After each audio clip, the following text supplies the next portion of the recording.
Uniform civil code यानी समान नागरिक संहिता, जिसे लेकर देश में घमासान मचा हुआ है। प्रधानमंत्री नरेंद्र मोदी की ओर से इस मुद्दे पर बयान देने के बाद चर्चा और तेज हो गई है। कुछ विपक्षी दल इस मुद्दे पर सरकार के साथ खड़े हैं तो कुछ इसके विरोध में। पर आखिर ये यूसीसी यानी यूनिफॉर्म सिविल कोड है क्या, और क्यों इसको लेकर देश में घमासान मचा हुआ है? आइए जानते हैं आसान भाषा में। सबसे पहले जानते हैं यूनिफॉर्म सिविल कोड है क्या।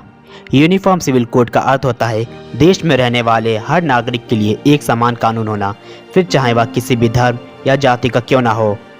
भारतीय संविधान के अनुसार भारत एक धर्मनिरपेक्ष देश है, जिसमें सभी धर्म व संप्रदाय जैसे हिंदू, मुस्लिम, सिख, बौद्ध आदि को मानने वालों को अपने अपने धर्म से संबंधित कानून बनाने का अधिकार है।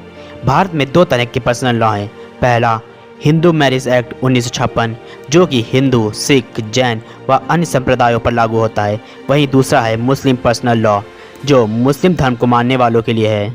समान नागरिक संहिता यानी एक देश एक कानून, ये जिस देश में भी लागू होता है उस देश में विवाह, तलाक, बच्चा गोद लेना, संपत्ति के बंटवारे से लेकर अन्य सभी विषयों को लेकर जो भी कानून बनाए गए हैं वो सभी धर्म के नागरिकों, जाति, समुदाय को समान रूप से मानने होते हैं। फिलहाल भारत में कई निजी कानून धर्म के आधार पर तय हैं। ऐसे में अगर समान नागरिक संहिता यानी यूसीसी यूनिफॉर्म सिविल कोड लागू किया जाता है तो देश में सभी धर्मों के लिए वही कानून लागू होगा, जिसे भारतीय संसद द्वारा तय किया जाएगा।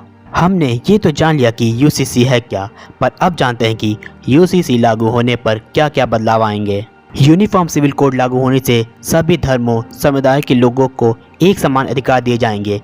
अलग अलग धर्मों के कानून खत्म होकर देश में सिर्फ एक ही कानून चलेगा। समान नागरिक संहिता लागू होने से भारत की महिलाओं की स्थिति में सुधार होगा। कानूनों में सरलता और स्पष्टता आएगी। व्यक्तिगत या धर्म कानून के आधार पर होने वाले भेदभाव को समाप्त किया जा सकेगा।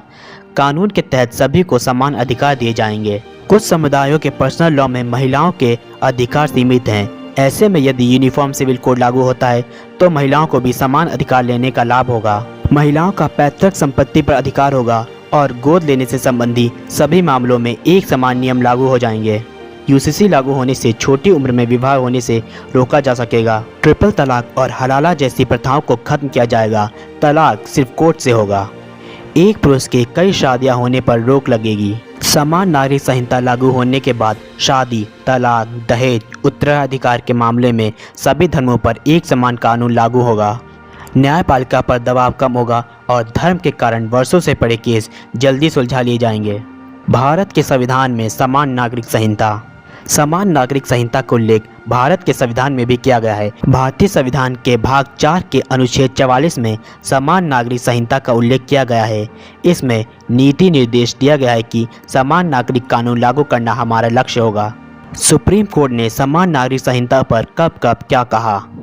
समान नागरिक संहिता को लेकर सुप्रीम कोर्ट भी कई बार टिप्पणी कर चुका है। सुप्रीम कोर्ट ने इसके लिए अलग अलग प्रकरणों का हवाला दिया और इस बारे में अपने तर्क रखे थे। शाहबानो प्रकरण 1985। शाहबानो केस पर फैसला सुनाते हुए सुप्रीम कोर्ट ने कहा था कि यह बहुत दुख का विषय है कि हमारे संविधान का अनुच्छेद 44 एक मृत अक्षर बनकर रह गया है। यह प्रावधान करता है कि सरकार सभी नागरिकों के लिए एक समान नागरिक संहिता बनाए, लेकिन इसे बनाने के लिए सरकारी स्तर पर प्रयास किए जाने का कोई ठोस प्रमाण अब तक नहीं मिला। सरला मुद्गल केस 1995। सरला मुद्गल केस में सुप्रीम कोर्ट ने कहा था कि संविधान के अनुच्छेद 44 के अंतर्गत व्यक्त की गई संविधान निर्माताओं की इच्छा को पूरा करने में सरकार और कितना समय लेगी। उत्तराधिकार और विवाह को संचालित करने वाले परंपरागत हिंदू कानून को 1955-1956 में संहिताकरण करके अलविदा कर दिया गया है। देश में समान नागरिक संहिता को अनिश्चित काल के लिए निलंबित करने का कोई औचित्य नहीं है। कुछ प्रथाएं मानवाधिकार एवं गरिमा का अतिक्रमण करती हैं। John Vallamattom case 2003। इस केस में सुप्रीम कोर्ट ने कहा था कि यह दुख की बात है कि अनुच्छेद 44 को आज तक लागू नहीं किया गया। संसद को अभी भी देश में एक समान नागरिक संहिता लागू करने के लिए कदम उठाना है। शायरा बानो केस 2017। इस केस पर सुप्रीम कोर्ट ने कहा था कि हम सरकार को निर्देशित करते हैं कि वह उचित विधान बनाने पर विचार करे। उम्मीद की जानी चाहिए कि इस्लामिक देशों में शरीयत में हुए सुधारों को ध्यान में रखते हुए एक कानून बनाया जाएगा। जब ब्रिटिश सरकार भारतीय दंड संहिता के माध्यम से सबके लिए एक कानून लागू कर सकती है तो भारत पीछे क्यों रहे। किन किन देशों में है यूनिफॉर्म सिविल कोड? दुनिया के कई देशों में समान नागरिक संहिता लागू है। इन देशों में America, Ireland, Pakistan, Bangladesh, Malaysia, Turkey, Indonesia, Sudan, मिस्र, इजराइल व यूरोप के कई देश शामिल हैं। गोवा में लागू है यूसीसी। भारत में गोवा एकमात्र ऐसा राज्य है जहां यूसीसी लागू है। संविधान में गोवा को एक विशेष राज्य का दर्जा प्राप्त है। भारत में क्यों नहीं लागू हो पाया यूसीसी? समान नागरिक कानून का जिक्र पहली बार 1835 में ब्रिटिश काल में किया गया था।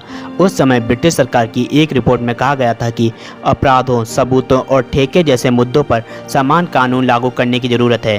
संविधान के अनुच्छेद 44 में सभी नागरिकों के लिए समान कानून लागू करने की बात कही गई है, लेकिन फिर भी भारत में अब तक इसे लागू नहीं किया जा सका। इसका कारण भारत की विविधता है। यहाँ एक ही घर में सदस्य अलग अलग रिवाजों को मानते हैं। आबादी के आधार पर हिंदू बहुसंख्यक हैं, लेकिन फिर भी अलग अलग राज्यों में उनके रीति रिवाजों में काफ़ी अंतर है। सिख, जैन, बौद्ध, मुस्लिम, ईसाई आदि तमाम धर्म के लोगों के अपने अपने कानून हैं। ऐसे में अगर समान नागरिक संहिता लागू की जाती है तो सभी धर्मों के कानून अपने आप खत्म हो जाएंगे। समान नागरिक संहिता बीजेपी का जनता से किए गए 3 मुख्य वादों में से एक है। इसमें पहला अयोध्या का राम मंदिर, दूसरा अनुच्छेद 370 और तीसरा समान नागरिक संहिता है। इनमें पहले 2 वादे पूरा करने के बाद अब बीजेपी यूसीसी को लागू करने पर जोर लगा रही है।